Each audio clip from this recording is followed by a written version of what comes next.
రోజు మరో మట్టిలో మాణిక్యాన్నైతే తీసుకొచ్చాము. తనే సింగర్ సరస్వతి. నీ గుడి ముందాల సీతమా పందిరి గుంజాలే సీతమా పందిరి గుంజా చెంచు బుడ్డి పట్టుకొని చెంచులకు రాకోనే నేనే పోతే బుట్టి పట్టుకొని చెంచలకు రకోను. ఓ సఫాయి కార్మికులారా మీ కాళ్ళకు సలాము చేస్తాం. కూర మీసాలోడు కొంటె సూపులోడు. అయితే నువ్వు కోవిడ్ టైంలో పాడినా అన్నావు కదా, అప్పుడు ఏ సాంగ్ పాడావు? ఇప్పుడు మున్సిపాలిటీ వాళ్ళు ఇప్పుడు రోడ్డు మీద ఊడ్చే వాళ్ళు కూడా ఉంటారు కదా అక్క. అయితే ఇప్పుడు ఇంట్లో మనమే సరిగా ఏదన్నా ఉంటే సరిగా మనమే మేము చాలా ఇంటర్వ్యూలో విన్నాము అని చెప్పి. విమలక్క నాకు కన్నా రాకేష్ అన్న తెలుసు. విమలక్క పక్కనే ఉంటారు. అన్న అన్న అంటే నేను రాసిన పాట ఏదైనా ఉందా? అట్లా రాసింది ఒక సాంగ్ ఉందక్క. ఓకే అక్క, తప్పకుండా. నువ్వు నడిచే దారుల్లో మందారాలే బావో మందారాలే, నడిచే దారుల్లో మందారాలే బావో మందారాలే. ఒకటి ఫోన్ గురించి వాడతానక్క. ఎందుకంటే నార్మల్గా బయట ఏదైనా జరిగితే ఫోన్లో చూపియనా నీ ఫోటో చూపియనా ఇది అని చెప్పేసి చెప్తారు కదా. దాని గురించి ఒక చిన్న పాట పాడుకుందాము. ఎటు జానడు ఉన్నది గీ ఫోను, ప్రతి మనిషి తోటి వలికిస్తుంది అబద్ధాలనే. ఎటు జానడు ఉన్నది గీ ఫోను. బాగుంది. లవ్ సాంగ్స్ ఏదైనా పాడు సరస్వతి. ఓకే అక్క. ఎట్టా ఇడిసిపోతివే జాలి లేదా నీకు కొట్టుకుంది ప్రాణమే,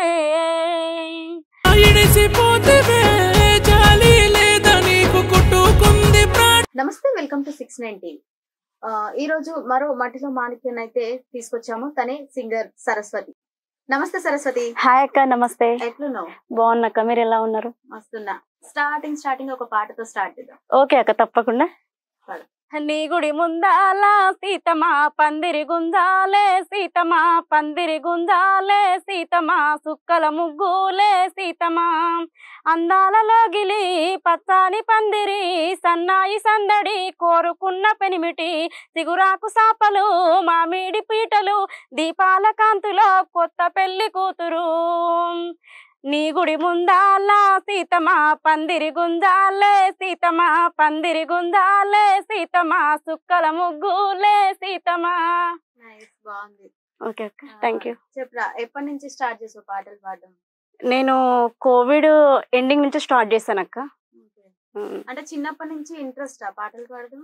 చిన్నప్పటి నుంచి ఇంట్రెస్ట్ ఏం లేదు. అంటే అప్పుడు స్కూల్లో నార్మల్గా మేడం వాళ్ళు వాళ్ళే లేపి పాడిపించేది.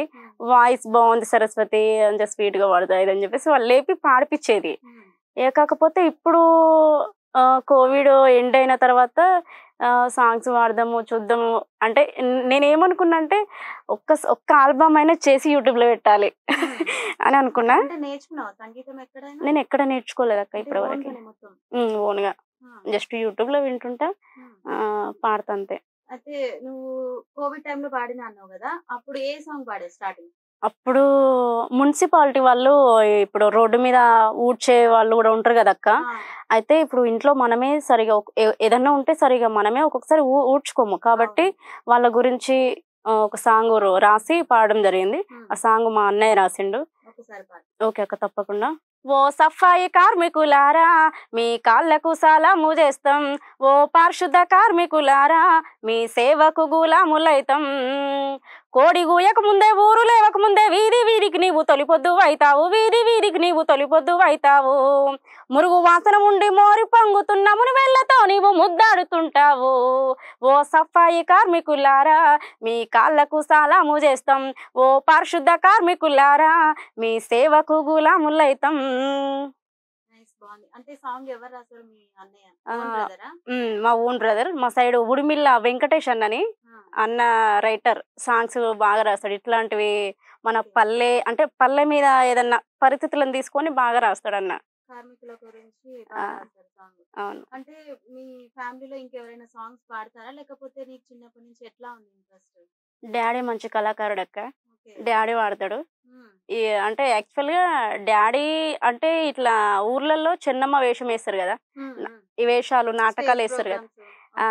అయితే డాడీ 3 days అట్లా నాన్నదే ఎక్కువ పాత్ర ఉంటుంది అనమాట. నాన్ననే ఎక్కువ ప్లాన్ చేసి, నాన్న లేకపోతే మ్యాక్సిమం ఆ ఈవెంట్ అనేది జరగదు. కాబట్టి ఇక నాన్న కూడా అప్పుడప్పుడు అంటే నేను ఎట్లా ఎక్కడ ఎత్తుకుంటున్నా, ఎక్కడ దించాలి, ఎట్లా వాడాలి అని చెప్పేసి నాన్న కూడా చెప్తుంటారు అప్పుడప్పుడు. నాన్నగారు కూడా పాడతారా పాట? నాన్న కూడా వాడుతుంటారు. పాటలు రాస్తారా నాన్నగారు కూడా?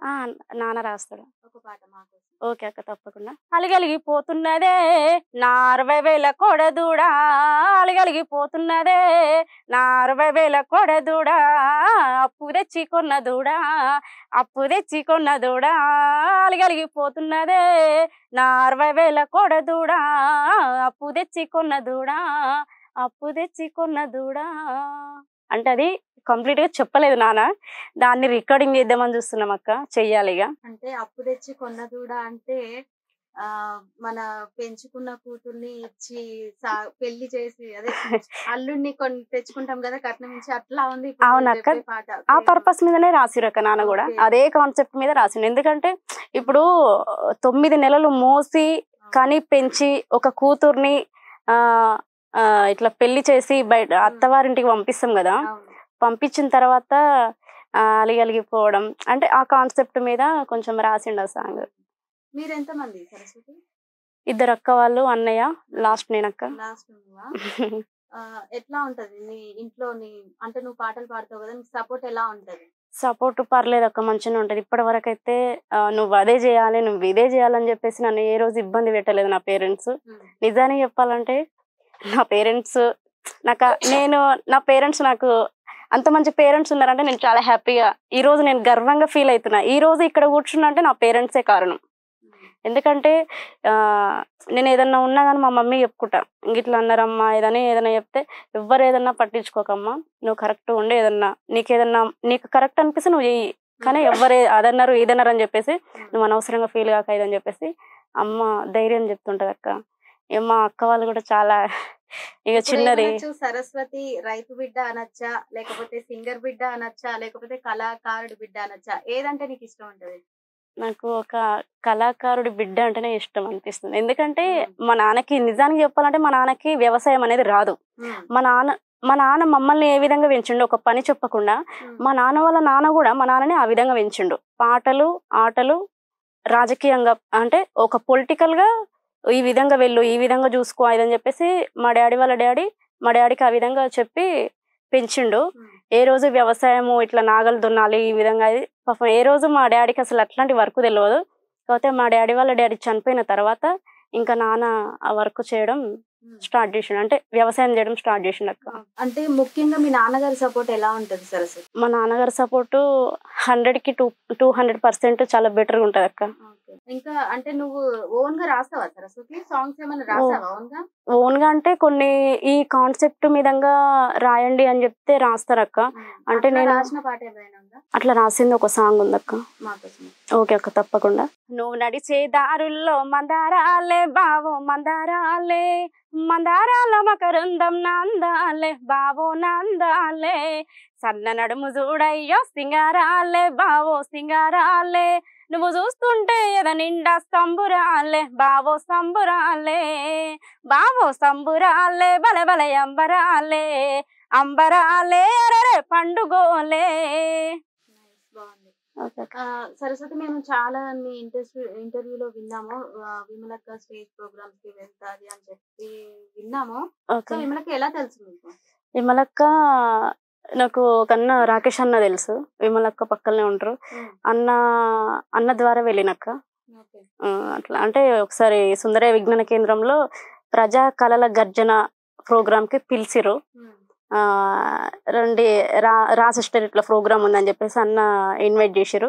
చేస్తే మార్నింగ్ వెళ్ళిన తర్వాత ప్రోగ్రామ్ అంతా అయిపోయినాక విమలక్కతో మాట్లాడిన తర్వాత ఏమన్నా ఎప్పుడన్నా ఈవెంట్స్ ప్రోగ్రామ్స్ ఉంటే రావే అదని చెప్పింది అనమాట. చెప్పిన తర్వాత రమేష్ అన్న అప్పుడు అంటే రెగ్యులర్గా ఏ ఈవెంట్ జరిగినా నాకు కంపల్సరీ కాల్ చేసి ఇట్లా ఈవెంట్ ఉందిరా వచ్చేసాయి మమ్మీ వాళ్ళతో మాట్లాడతాయి అని చెప్పేసి అట్లా ఇక రెగ్యులర్ ఏ ఈవెంట్ ఉన్నా కానీ వెళ్ళేదాన్ని నేను.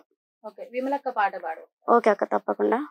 పాడరా పాడరా మన పాట నవ తెలంగాణమని ప్రతి నోట నవ తెలంగాణమని ప్రతి నోట కృష్ణ గోదావరులు కుడి ఎడమ పారగా గోల్కొండ తలపైన కిరీటమై మెరువగా త్రిలింగాల నేల తెలంగాణమై త్రిలింగాల నేల తెలంగాణమై భరతమాతాను దుట సింధూరమై పాడరా పాడరా మన పాట నవ తెలంగాణమని ప్రతి నోట నవ తెలంగాణమని ప్రతి నోట. బాగుంది. విమలక్క పాటలు వింటా ఉంటే హాయిగా అనిపిస్తది. ఇంకొక పాట పాడు విమలక్కది. విమలక్కరా ఓకే అక్క.